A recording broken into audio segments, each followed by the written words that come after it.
Здравейте на всички с извънреден епизод. Тук се затворихме с Ванко в един бункер.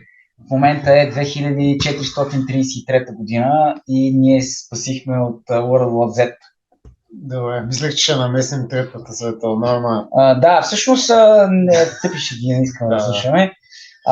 Много интересен гост ще имаме всеки момент. Надявам се всички да бъдат... През тази врата, която ще избера в ето този бутон тук горе. Абсолютния. Да. Шампион. Абсолютния World. 3 times World Champion. Не. Абсолютен веднъж, 2 times. World Champion е 3 times. Да, ама не абсолютно. Yuri Simoes. Nice. And here we go. Can you hear me? Hold on, let me connect to the Wi-Fi real quick. Yeah. Hello, Master World Champion. Hey, hello guys. How's it going, Yuri?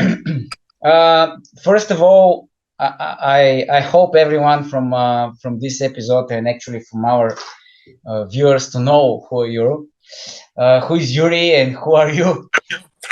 But if they don't know, this is Yuri Simoes, the 3 times ADCC champion. The latest absolute champion.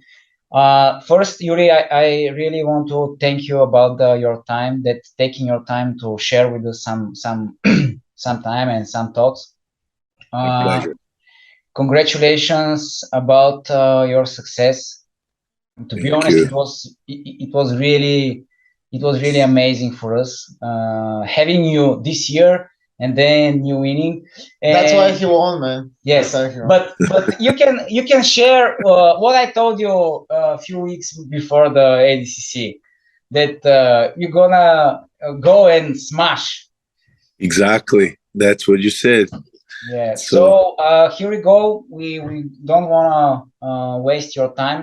Actually, we are in a few hours. We're gonna prepare the hall for the Sofia Open, for the tournament we are doing in Sofia. Yes. Yeah. So, how are you? How's the life after the third World Championship? Man, it's been great. You know, I'm finally now getting back to training, to my training routine. I took maybe like 2 weeks where I went a little bit lighter on training so I can heal up, you know, because there were some injuries that you end up getting on the camp, because the camp is very intense and the tournament itself was very long. It was a very long campaign, and so I needed some time to rest. But man, it was amazing, you know. I was very happy. It's like it's the biggest, I feel like the biggest dream for someone that, you know, does grappling or jiu-jitsu, and you know, and I obviously follow this sport from very like close. Like I follow this sport as a fan way before I lived off this sport, you know, way before that became my job and everything. I was already a fan, and I think that's what helped me to be living out of jiu-jitsu, because as a boy I was just looking up for all those ADCC fighters and, you know, dreaming to one day be there. And then now, like, looking back at my career, you know, I have gotten 2 titles on different weight classes, and then I've got the biggest title in the sport, which is the absolute. So it's like everything paid off, you know, all the surgeries, all the hard work, all the blood. You never actually participated in the absolute, right? I did in 2015, but I lost on decision. I didn't get scored, but I lost on decision for Claudio Calazans. He won the year. He won the absolute this year. Yeah, he won the absolute in 2015. It was a bit of a weird decision because I scored a takedown and he was flat on his back, and they returned in the mats and they stood up and they didn't give me points. So then it was a draw in the end, and then they gave it to him. But, you know, I went to the semifinals. I was 1 division lighter that time, and I also didn't have all the experience that I have now. Now maybe I have more injuries, but I also have, I think, more refined technique and more experience competing in the highest level. So that helped me, and the extra weight too, because I was 99 kilos. The last time I fought Absolute was 88 kilos. What's the difference for so many years competing? Because, as you said, competing in ADCC is the first goal probably for most of the fighters, and then probably winning one is like, okay, this is amazing, and then winning two is like, okay, I'm in the records, and then winning the third one, especially the biggest one. What is the difference compared to the others? Because first, it was one of the biggest tournaments so far, not only in ADCC, but I think in Jiu-Jitsu in general. And also, 12,000 people watched, something like that. 12 or 13,000 people, Yeah. So what was the difference for you? 12,000 people all together with the staff and everything. So it was a lot of people. That's like a lot more people that I think we have ever seen in a grappling event. Man, and it was amazing to be a part of it. It was to like look across my mat area and then see Joe Rogan watching my fight. It was like, man, that's crazy. Like Bruce Buffer calling their name and stuff. There were like Hollywood people there and very popular people in the US and stuff, and people from outside of the sport. So that's good for, jiu-jitsu, because it brings a lot of eyes from outside of the bubble, not just people that train, but it brings a lot of eyes from people there. Maybe they're not so familiarized with jiu-jitsu. And the feeling was unbelievable, man, because the atmosphere there, it was like I said, it was packed, and it was very very well organized tournament, from the entrance to everything. Like, it was a real live, like a business show, like a show business event, and it was amazing to be a part of it. And I think the feeling of like winning was like living in the Matrix almost, or like really like as if I was in a dream, because I remember like last year I was struggling. I was living in a hotel. I was having all these problems that nobody knows about. And I was like, man, I already have so many injuries, so many surgeries, and it doesn't get easier. They're going to be harder, because every ADCC, if you look, it only gets harder. Everybody knows more stuff. The amount of tough athletes are higher. So you're like, there's no guarantee, So I'm putting this crazy work. I can say it without a doubt that many people, like, I think like it would kill an average human being, the amount of time that I train, honestly. Like, the amount of sweat that I shed and stuff like that, especially to this camp. It's not like everybody that can do it. And you do that with no guarantee, You just do that. You go day after day. So when that happens, it's like overwhelming. It's really cool. It's amazing. What was the difference between the camps, if you can refer? And I'm not talking about Professor Kyle's attitude, because probably it doesn't change, or it actually grow in certain area. But I mean, like, technical wise, I think you shared a lot of your sessions, especially with strength and conditioning and physical activities. Probably a few drill sessions from standing or some passing. But was it different compared to the others? And how? I mean, like, also you can share in that aspect the amount of training partners, the difference, because now you have another one in Mason's regard, competing as well. So share about this. Yeah, so the difference is, I always say that I really believe that. I think that goes for athletes from any sports. And I think especially martial artists, and, especially ADCC, I think you have to recreate yourself at every edition, because like I said, it only gets harder. The brackets are tougher. Maybe something that now it's mind blown. It's this new thing 2 years from now is just something that everybody else is using in the high level. So there's going to be a newer thing, and you have to keep yourself updated, and you have to change yourself and not just rely. And I think that's why a lot of people only win once, is because they win and they're like, okay, I already won. And then they go and they train the exact same way. They do the exact same thing. And guess what? Everybody evolved from that last edition. People looked at... That's why I think JT didn't make it 3 times. Maybe, you know, it's also hard to say, like... Did you watch every match? I mean, all of the matches of the latest ADCC, or you didn't have time for it? No, I didn't watch a lot of the matches. I watched like some highlights and some beats here and there from some matches. Did anything surprise you about? What do you say? Did anything surprise you about it? Like, a lot of people were expecting, let's say, some of the guys to do better than they did. Did you see anything different? Like who? I think that a lot of people were surprised about, let's say, JT. They thought that JT was going to be for sure one of the medalists, you know. Did you see the other guys' matches? Or Thank you. Yes, so I think that I don't know enough about like what happened on JTC. Sometimes it could be a strategy.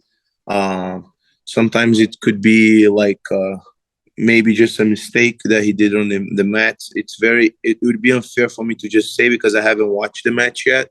His matches and any match, like I said, I will. But it's hard to just go and say like that, because, for example, in 2019, I was doing everything right. It was the only ADCC edition that I actually started training earlier than every other edition, right? Like, even this time, I trained so hard. I would say it was the hardest camp, but I started on that 10 week mark to like really push the gas pedal. And the last time I started even earlier, and I was doing things that were, you know, different. And I was trying, like I said, I was trying to recreate myself for that one as well. But then I had a very bad injury. For example, 3 weeks before, I almost tear my biceps. And then that affected me for sure, because I couldn't train at all for 3 weeks, you know. And then I came back 3 weeks before ADCC. It already broke all my momentum. And then that time, that really affected me. I feel like I was doing well, but I was not my best self, you know, compared to like all the 4 editions that I fought and the times I won. I was like, okay, there's nothing wrong. Like, I feel physically like as good as I could feel. My technique is on point. Jesus is on point. My mind is on point. Like, you feel like, okay, I put all the work that I had to. But the last time, 2019 here, right? Yes. I'm just saying that because you guys are asking about JT. No. I'm just putting JT as you mentioned, because the difference of the level and the new techniques that are coming are very, you know, you have to develop yourself and be up to date. Yeah. So you started this with mentioning that the training camp was in order to catch the new style, the new techniques. But what else was the difference? You said it was harder, but why? You because of the pressure, because of the what brings the right now? Sorry. What'd you say? Sorry, guys. There's a lot of people walking in. The life of a celebrity is different, we know. Yeah. Sorry, can you repeat what you said? What was the difference regarding the preparation? I mean, you have to catch up the new techniques and the new style, but in the same time, what else was the difference? Man, I think, like, for example, okay, 2015, when I competed, heel hooks, they were not in fashion. You know, you had Gary Tono, who was someone who was bringing like a new stuff of heel hook, but at that time, when I fought Dean Lee in the Absolute, he was the best guy as far as heel hooks. You fast forward 2 years, 2017. Heel hooks were already a reality. They were already changing. You had Craig Jones, you had Gordon Ryan, which was his first edition. You had Gary Tono, which was, like I said, in 2015, was someone who was doing it. And you still had Dean Lee and all those guys that played heel hooks before, so it was already a reality. In 2019, everybody was very aware of heel hooks, but not a lot of people were doing it, but we all like were a lot more aware of it and avoiding situations that you would fall in it. Like, I feel like my defense was already ahead because I was competing against heel hookers since 2015-16. But, for the most part, people were aware of the heel hooks in 2019 in general. Like, they had a really good idea, and there were multiple guys already, even compared to 2017, even more athletes doing it. Now, in this year, 2022, everybody knew about heel hooks, attacking. Like, people already knew a basic. Let me go to another place because it's really loud here, and I cannot do the interview like that. Yeah, the heel hooks and the wrestling. I mean, this year is even. Can you turn this sound off? Just want me to do the interview. I'll do it there because people are walking in and saying hi, and it's like ruining everything. Hey, bro, sorry, man. I've been to this. You can edit this too, right? It's not live. Are we live? No, it's okay. Don't mind. Okay, please edit. Yeah. I hate when I'm doing interview with people. Hey, thank you, bro. Thank you. Anyway, where was that? Should I repeat everything? Well, Let's repeat that question. Yeah. Repeat it so it's gonna be easier like that, and then I can. You said that everyone was doing heel hooks and everyone was doing a lot of things, and this year everyone was attacking or even defending, and then you stopped. Yeah, so this year I feel like people are not just aware about heel hooks from the defensive perspective, but they were also very aware of like the attacks. Everybody now, like, they know the inverse heel hook, they know the outside heel hook, and they know different setups how to get there. So it's no longer like this new thing. It didn't feel like it's this new thing, now it's like just something you should know. If you don't know that, you're really behind. What do you think that goes I don't think like for me to say right now, to point at one thing, I think like the difference from this ADCC is every aspect of the game. Like, I felt like people wrestling was way more evolved. People like than before, like they had chains of takedown. even the lower categories. Yeah, so that was there. I think like the guard passing, people were doing standing guard passes, switching from side to side, and they were passing tighter as well. The body lock knowledge. Before, I used to be one of the only guys to do that. Now everybody's doing that. So I feel like all the things that were, maybe like on the last 4 years, you'd see, oh, this guy does body lock, this guy does heel hook, this guy. I feel like all those games were very high, like mastered. There was not maybe one thing that was like really new, but everything was really on point. People were way more aware. People were way more aware of the rule set as well. Yeah. Yuri, how much time did you get on the competing on the tatami there? It was 95 minutes in 2 days. Oh my God, brutal. Craig talked about that people really don't understand how tired you get after all those minutes against the best guys in the world. And he was like, I'm beat. I cannot do the absolute division. That's why he didn't go out there also. So that's conditioning of the athletes is another thing. But you changed the way you were doing strength and conditioning this time, right? I trained my conditioning this time with a very like expert on the matter. His name is Ethan.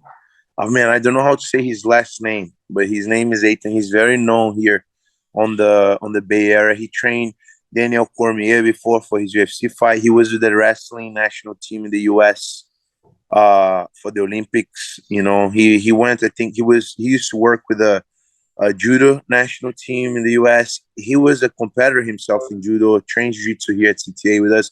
So it's someone who understands fighters and high level fighters, from different modalities. And man, he's training very intelligent, a lot of different exercises, a lot of different attributes that he was focused on during our sessions. For example, isometric footwork and trying to do all the stuff, like explosiveness, everything within like a circuit, and which is kind of like how it works in jiu-jitsu, like in grappling. You know, you're never just doing one motion.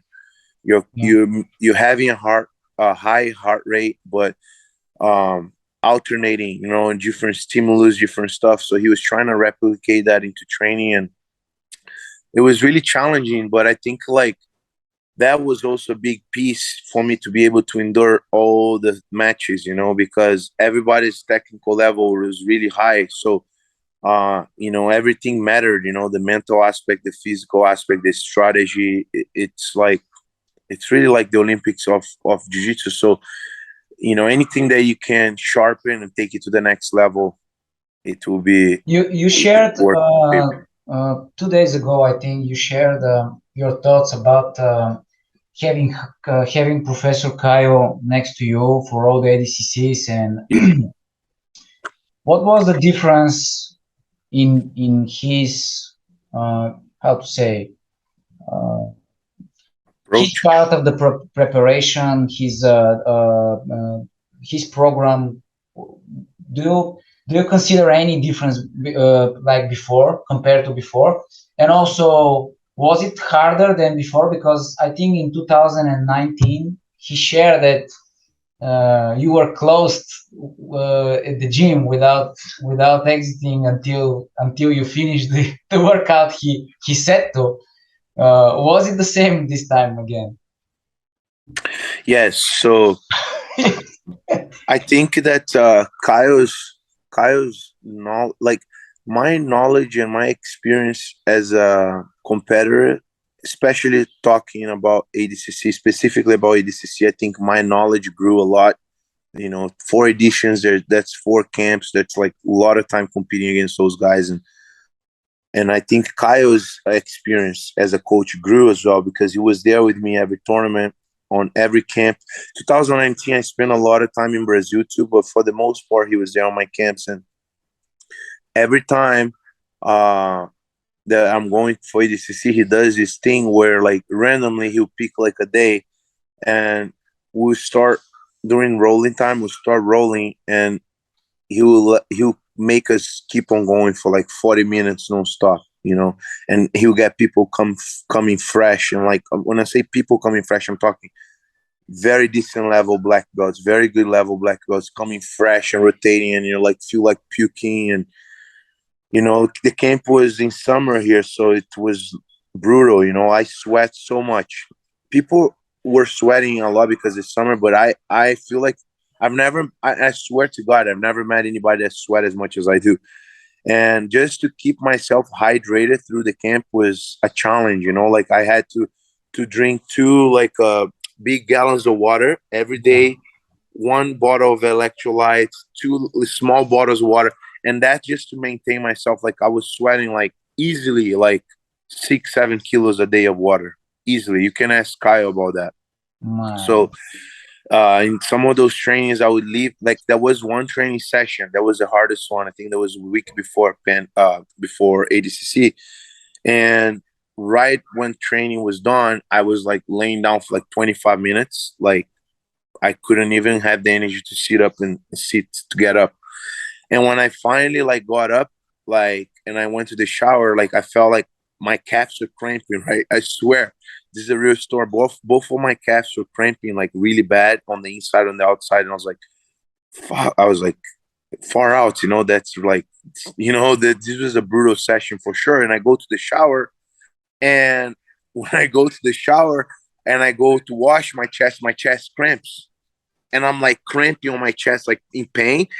And I was like, man, this never happened. I try to like expand. So check that out. I try to expand my chest to relieve the pain, and my lats on my back cramp on both sides. So then my forearms, because I'm holding this, so my forearms cramping, both forearms, literally like all my body was cramping. And I was like, there's no way there's somebody right now there's competing, there's having the same effects of training that I'm having. Like there's no way. And this is because of Caio, or because the both, you know, because of Caio, but I also, just so you know, like the trainings with Kyle, like the training sessions with Kyle were very hard to finish for ADCC. They were very hard to finish. And I would get 1 hour before the training start and I would wrestle myself. So I was doing 1 hour more than what was already very hard. So I was very beat up after every training, man. And like I said, no guarantee, nobody gonna say, oh, okay, keep pushing yourself, keep cramping because it's gonna be worth it. It's gonna pay off in a week. As we saw, Kyle was really believing man, he was so happy. That clip when he jumps around right when you won, that was amazing. Yeah, he was really stoked. Like it was Kyle, Canela, and Mason there. They were like Jet I was the main corner, but like Mason and Canela, they were there too behind him, and they were all jumping like kids, And you saw the T-shirt of I think Mason was a T-shirt with Jet Li. Yeah. He was everyone was with the same face. Yeah. Yeah, it was amazing. It was a special moment for sure. Yeah, what you think separate you from winning the category itself? Because the first match with Maragall was a little bit controversial, I think. What you think was the reason for that decision? Favoritism. I think it's because all the hype, from the media on him, and man, like the rule set of ADCC, it's not so hard to understand, but we know from the history that sometimes they will do what they will want to do. I mean, the match between Craig and Kynan, I don't know if you guys watched that. Yeah. This is a very controversial fight, and I mean, you 8 penalties for the guy who is dominating, who is mounting, who is passing. So how many penalties should the guy that hasn't done anything get? You know that the guy that is on bottom and hasn't done anything yet. And even like what I respect Craig a lot for that, because after the match he was saying, man, it would be so messed up if Kynan won that match. He said it himself. Yeah. So I respected him for saying that, and I'm just analyzing from the referee's perspective what made them give the only guy who was attacking, getting on dominant positions, scoring so much. What made them give the penalties for them, and what were the thought process for, like, okay, what is the guy on bottom doing so much for us to give 8 penalties for the guy who's attacking and nothing for the other guy who's just defending himself? Made no sense in my mind. I feel like Kynan was fighting against himself at some point. He was fighting against himself. He was trying to beat himself. And I think that the main referees in ADCC are Bulgarians. You know that? Yeah. Oh, really? Yeah. No, I had no idea where they. Actually, I heard that some are from Bulgaria, some from Finland and stuff. Yeah. No. Peter Bertoliski. Oh, Peter, he's Bulgarian. Yeah. Yes. I know Peter. Also, there is another guy, George Delchev. He's there as well. He's like very, very close to Peter as in the judging table. And I talked with him after the match, and he said it was crazy because we were following the rules that eventually if you're not doing something you have to attack, and then if you don't attack you're going to be penalized. But in the same time it was crazy of someone winning the championship, in the same time it was only on the on bottom in defensive position, so they were like kind of unsure why it was scored like that. So it's strange. It was strange. Yeah, I don't understand a lot of it. But I think on that match with Meregali for sure, it had to be the hype and everything. People wanting the GI guy, the GI most dominant guy to go to the final, because, and I don't know if there's a lot of hype around him, it would probably be good for ADCC to have him on the final. So if it's a very even close match, even if the other person won, if it's something they could do, I don't know, man. that's the only thing I can see, because, man, I've had over 100 of people like that were watching there, that through message there said, what the hell were the judges thinking? You know, people from the organization, like big people from the organization saying the same. So it was discouraging because obviously, like I said, the technical level, it's very even at ADCC, right? Yeah. People have the technique up there. So a lot of the times when you're going against a guy on that level, especially Meregali level, it's gonna be a fight decided on the details. But then when you're thinking like, man, if he goes for the details, he has all this hype and the referees are helping him, you feel like you're in the disadvantage when that happens. So I feel like for the final of the absolute, I basically came with the same mindset, because I knew what I did was more than enough to win. But I try to be more, my will was higher, you know, for that fight. I try to be more determined. I tried to engage a little bit more. And then I had also the opportunity to play on every aspect of jiu-jitsu on that fight, bottom, top, and standing. Yeah, did he surprise you with the pulling guard and then kind of sweeping you before the points? Yeah, so the pulling guard would be a takedown, right? Because I had his leg. So if we were scoring, that would also be a takedown. But there was no scoring. So then we can count for that takedown. We can also not count the sweep, because I was also not trying hard enough to not be on bottom. You know, at that point, I was trying to experiment things because there was no scoring there. And I was really trying to see, like, you know, maybe from the bottom, I can end when the points start, I can end on a single leg and take him down. So, you know, if they were scoring points, my effort to fight off the sweep would be a lot higher. And I wouldn't be willing to like experience and try right when there were points. I think it would make more sense for me to play guard, and when points start, try to come up on a single leg or try to stand up for the takedown. So what I'm saying is the fact that there were no points changed everything. You know, maybe he wouldn't just sit on his ass and play guard if I had his single leg like in the beginning. You know, because that would be a sport, both IBJJF and ADCC, because it was so quick the way he pulled. So I think that what was your question? No, you kind of answer about the. So Yuri, when the first match with him went down and you obviously felt a little bit discouraged, what was the second match like? Did you feel angry about the situation? Did you feel that? And you know what's crazy? You want to know the craziest thing? And I think probably the greatest thing for me to talk here on the show, it's like people don't know. I wasn't gonna fight the absolute at all.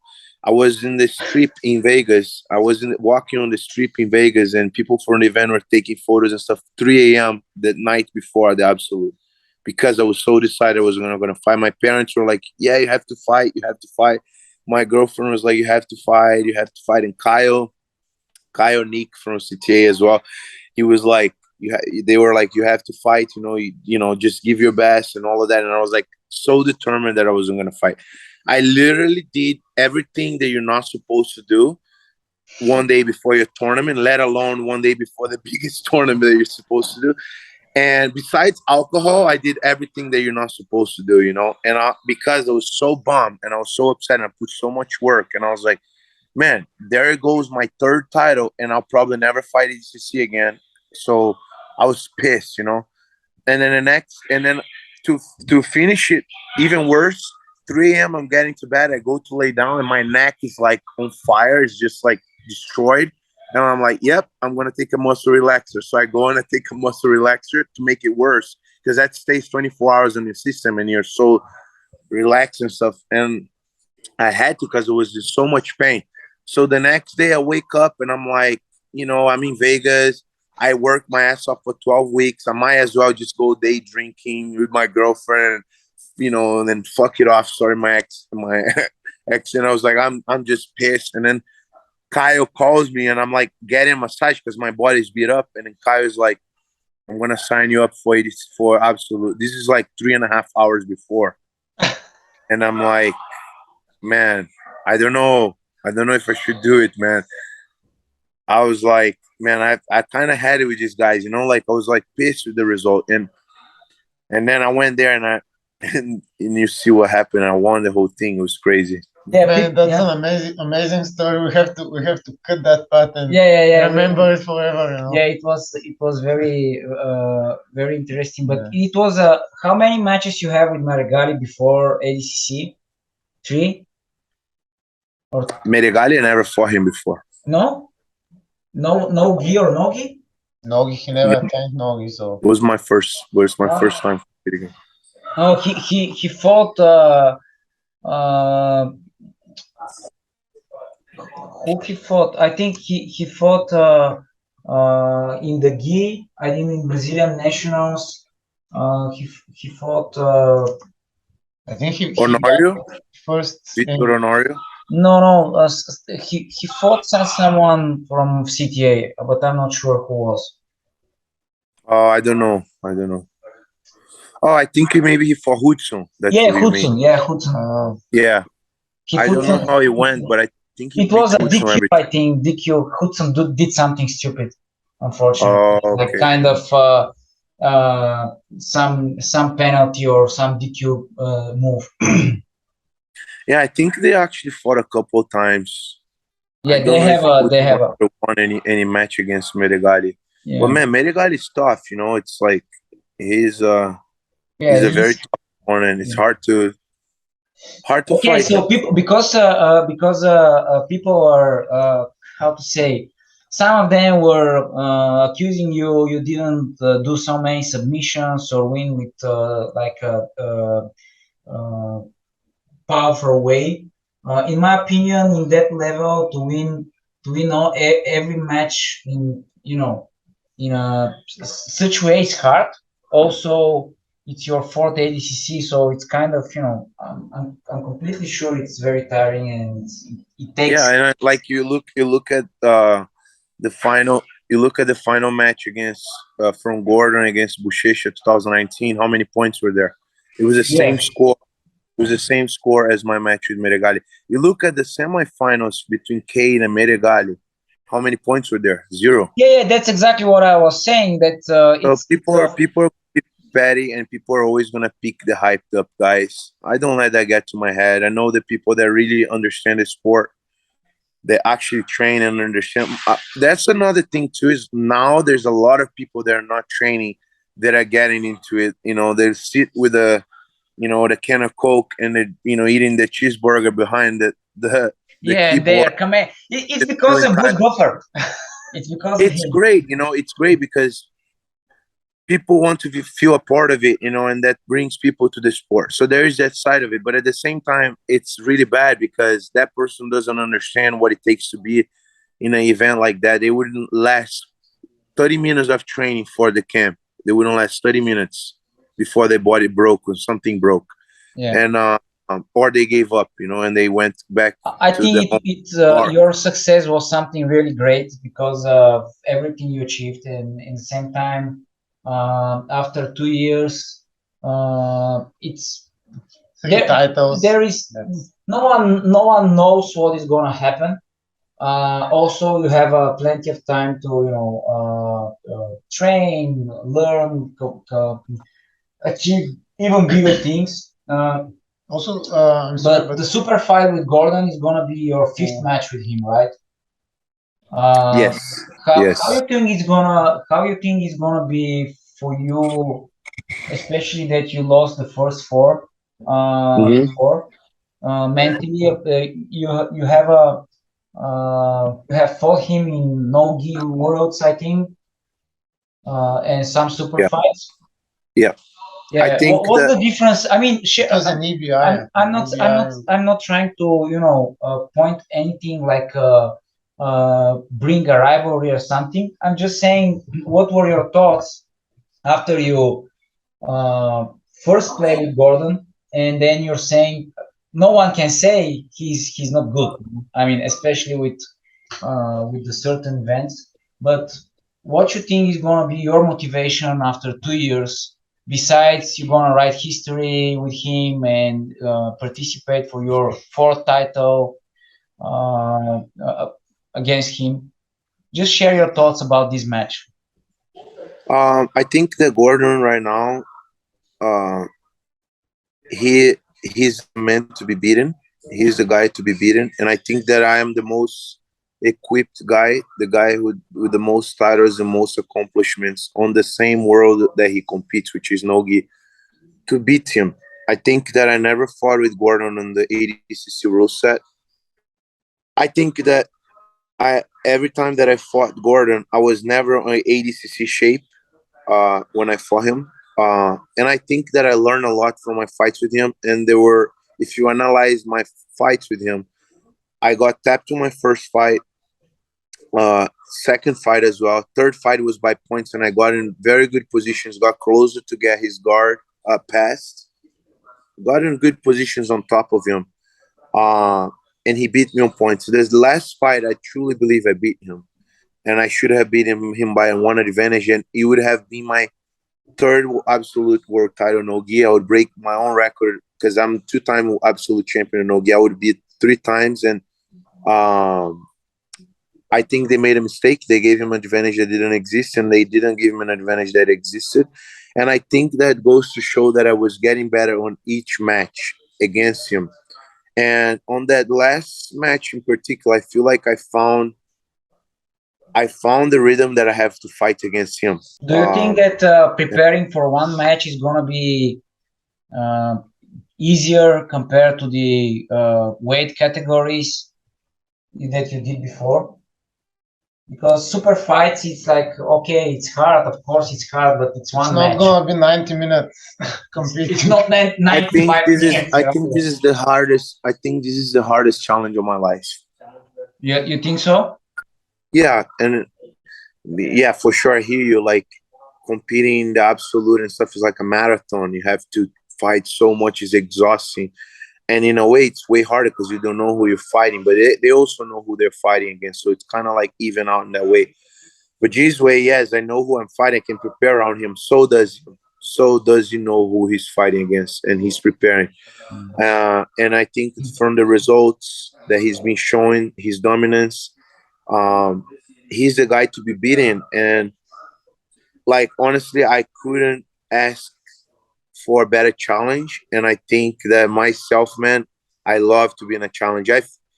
I almost like crash or like a go down performance when it's like not that much of a challenge. I kind of like I don't have that extra fuel to train and to take it to the next level if there's not a challenge. And the challenge now was huge for like when you look at the absolute and the names that were there. And I think that if I went now to the super fight and I had something less than what that absolute was, I wouldn't have been fired up. But I'm thankful that the challenge is even greater, even bigger than the absolute, because knowing myself, I always driven through challenges. That's when I always perform the best. So, Yuri, are you continuing with your MMA training, or is everything about ADCC now? Yes, I'm actually training working on my striking again. I had already 3 sessions since I got back from ADCC. I mean, I just started training last week, so I already had 3 striking sessions. I'm going to start doing more of MMA and striking and all of that. And I'm still discussing and talking with other events about opportunities and contracts and all of that. I'm done with one championship. I got out of the contract with them, so I wanna find a event that it's willing to support my journey and transition into mixed martial arts. It's very important that I find the right fit for me now. I want to get between 3 to 4 fights in MMA until my next super fight in ADCC, and I'm hoping to get one hybrid rule set match against maybe a wrestler or high-level grappler for another modality, maybe a rule set that it's balanced between jiu-jitsu and them. Who's number one, or you don't want to do who's number one? Oh, I don't know yet, but just like maybe when they were doing like they did Gordon Ryan against Bo Nico, and then they did Gordon Ryan against someone else. I was actually the guy who brought that idea up. I was challenging Kyle Schneider, which is the main guy on my weight class for the U.S. national team. I was challenging him in 2019, and then they came up with those hybrid rule sets with other athletes. But I would like to get one challenge like that against someone. Maybe before it being like Nick Rod, but I feel like even though I didn't take him down, I out wrestled him. I was a better wrestler in that match, so it wouldn't make sense anymore to go against him, but someone better than him in wrestling. And then it was a revenge against him, right? That's 3 or 4 MMA. So that's 3 or 4 MMA matches. That's one hybrid match, and then I want to have one jiu-jitsu super match. You know, really and I think yeah, that's my goal until the next. Okay, because we spent more time than I asked you, and I'm really grateful about it. Your last words about just to share with the jiu-jitsu fans about the journey you had, but in the same time you're going to look forward. What you can share with the fans or with the people who are watching you, or just think about this. Many people are starting watching ADCC or watching many superstars like you, and they motivate themselves to train, but in the same time they don't have the drive to do it like that way. It's hard. So what you can share about this, think about the motivation people need in order to keep training, because when you were here this year at the seminars, you share your thoughts that you were trying to be your best version, trying to grow every time in your jiu-jitsu journey. But in the same time, after the 3 ADCC titles and so many years competing, I think you have a different perspective now. So, just share your thoughts about this. And if I ever have so for someone who is watching, you're saying, and wants watching, to maybe watching the regular jiu-jitsu Joe, I think Ivan, the regular jiu-jitsu Ivan. I think that true motivation comes from within. I truly believe that. I think that I can say things here that could get people fired up, but only if they're already fired up in the first place, or if they really if they really wanting to do something and they're willing to put in the work, they're going to find a way to do it, because it's not easy. I know people, it sounds very cliche. Oh, it's not easy. You have to work hard. But when you really come down to the reality, it's not fucking easy, and you have to work really, really, really hard. So motivation is only going to take you so far. I think you need to set your goals. You need to have a lot of commitment with your goal, and you need to be honest with yourself. That's very important one, because people will say they want to, man, this happens so much, like I taught here at CTA for 8 years, 7 years. I've been doing jiu-jitsu for almost my entire life. So I've seen people saying they wanted to be champions. There were people from when I was competing as a kid that were saying that. I've seen that. I see that every week, every month. And the reality is 0.0000001 or less % of those people are actually going to do it, because there is a series of obstacles. There are a series of things that life will throw at you. And when you're actually going through training and you're, on the process of preparing, that on its own, it's very grueling. It's not like I can't just sit here and then, say all those nice things and stuff and be fake about the reality of it. The reality of it, it's very hard. It's very hard for you to do something. That's why there's only a handful of people that can do it. And I think if you really want it, you will do it, but you have to find it yourself. If you're capable to put yourself through what requires for you to achieve something greater. You can't just say, oh, I'm going to watch this motivation video, I'm going to lift weights here and there, take my pre-workout and go train hard. And then, no, you have to train hard every day. You have to study your opponents every day. You have to compete so much. You have to get hurt and come back, or try to not get hurt. Of course, that's the goal. But if you get hurt, you have to be willing to get back over and over. I have 5 knee surgeries. I have 5 disc protrusions. From 5 knee surgeries, 2 of those would be a career ending for most athletes, I know a lot of athletes that stop because of ACL surgery. Well, I've done ACL on both knees and I bounced back and I won ADCC 2017 after ACL. I won ADCC Absolute this year after ACL MCL. So there is no excuses, but at the same time, I mean, there's no excuse for you to hold you back, but at the same time, you have to be honest with yourself and realize, man, this is not going to be easy. You know, if I really want to win this, I need to put myself on uncomfortable positions. I'm going to wake up every day and do it. And by Thursday, my body's not going to want to get out of bed, but I have to get out of bed, because if I'm not, I can't even like expect to want to win anything, you know? And even after I do everything right, there's no guarantees. I still gotta go there in the moment of the fight and want it more than my opponent. I still gotta go there. You can still get, and I have to make it happen. Yeah, and I have to make it happen, right? You have to go there and you have to want to make it happen, because you can put all the work, you can go through everything, you can swallow all the bullshit and put up with all the injury and pain, everything. You go there and you get scared. You go there and you don't want it as bad as you wanted throughout the camp, or you don't want it more than your opponent. You're not gonna win. And there's if you didn't win the ADCC, what you think is gonna be different for you now? I would be the same person. That's why I won ADCC, because it was not always just like sunshine and rainbows. I went through a lot of adversity and I kept doing it. So this ADCC wouldn't change anything about my mentality and who I am. That this ADCC was just part of my journey, you know. I just won this ADCC because of I am who I am. Do you feel like the jiu-jitsu community turned its eye towards you because of the last ADCC? This is your third title, an absolute title. Because I get the feeling that it's more like a personal achievement, that thing, that a personal accolade that you made happen and you're proud of it. Yes, exactly. I am very proud. Nice.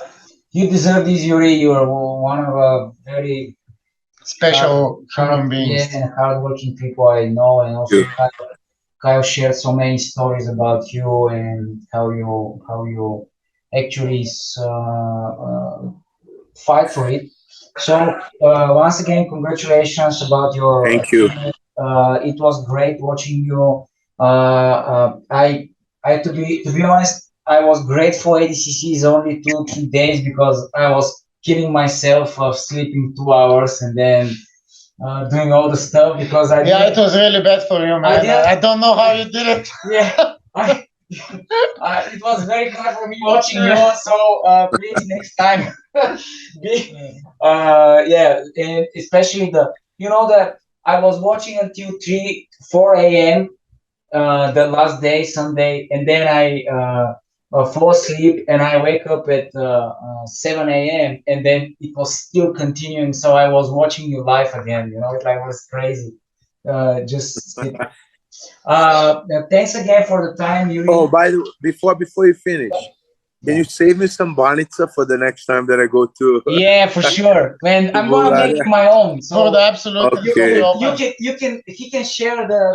I'm wearing this because of Yuri. Look at this guy. I hope that I was gonna ask you if you mail some bonita, it's never gonna arrive in good, right? No, it could if it's too late, it could it's gonna get bad. Yeah, it's not, because it has a lot of cheese and eggs. Yeah. You know, it's not. You have to come to it. That's one thing. That's one thing that fuck, man. I want to eat there every day. When I'm there, I want to eat bonita every single day. Yeah, because this time it wasn't even close to ADCC champion. Your eating habits were awful. Yeah, yes, and the next time I have to eat that Kyle dessert too, because I tried, but I couldn't eat it at the time because I was sick. God. After this, you're going to be like Orlando. Yeah. He's going to come back home to the US. I hope that we can organize the things we discussed a few days ago with you this year or the next time you're close to Bulgaria, and have you again here, because it was a pleasure having you. And probably then we're gonna do another episode with you about jiu-jitsu lifestyle in general, because now it was only ADCC, and I think it was a very interesting conversation. So thank you again for spending your time with us. Wish you all the best, and I hope to see you soon. Thank you, guys. Appreciate it. Big amazing. hug to Bulgaria. Thank you for the support. You know, one of the best places I've been. Thank you. Nice. Thank you.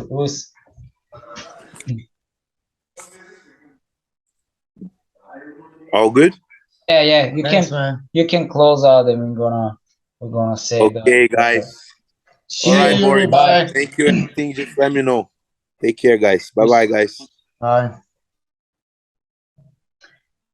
Recording. Yeah, we're still recording. How you feel? Добре, преди затворим. Чакай, аз не знаех. Хората, той аз не знаех. Аз забравих, че сме. Че ние сме. Че снимаме, да. Според мен, не знам какво мислиш. Юри имаше много интересни така, сентенции за живота. Това са историята, която разказа за как се е почувствал след първия матч и после как реално всички около него са го накарали и са му се молили. Той се опитва всячески да не отиде. Да. Човека стана абсолютно световен шампион. Не шега. 3 часа преди това, кой знае какви ги е вършил в Лас Вегас. Да, той не сподели, но ние се сещаме. What happens in Vegas, stays in Vegas. Точно така. И аз мислех да му кажа, че всъщност явно, ако не се готви толкова много и се отпусне, явно по-добре се това. Трябва следващия път с Гордан. Между другото, набързо, понеже ни чакат следващите няколко часа, имаме други интересни неща да правим, разбира се, ние никога не скучаем, особено нощно време. Две истории искам да разкажа много бързи и също така да кажа на хората, че планираме, може да направим един епизод, в който да го допълним към този с някакви исторически моменти за Юри, генерално. Защото мисля, че хората не всички знаят за него някакви неща. Аз не знаех, че 5 минути са играли. 5 минути, не знаех, че 5 пъти са играли с Гордан. Аз се спомням. Не, това ще е петия. Той има 4 загуби от Гордан. Аз мисля, че е прав за някои неща. Разбира се, много ми хареса начина, по който гледа за някакъв матч след 2 години, при условие, че абсолютно всички в момента смятат, че той няма никакъв шанс срещу Гордан. И дори да е така, самия начин, по който си представя и планира, според мен е много вдъхновяващ. Това, което исках да разкажа е едната история с Рони Колман, който е един от най-големите... спорт. Да, но искам да кажа следната история, свързана с това как всъщност той печели. Той много дълги години губи всичко и почти не се класира. До момента, в който отива на поредното състезание, той е бил един от най-стрикните хора в бодибилдинга. И между другото държи страхотни рекорди с килограми, с които е клякал, за съжаление, които са го потрошили драстично. Да, но човека казва, че не би върнал времето назад. Именно и единственото нещо, което съжалява е, че вместо 3 пъти, където е клекнал с 700 кг, не го направил 5 пъти. В смисъл, това е наистина препоръчвам филма за Рони Колман.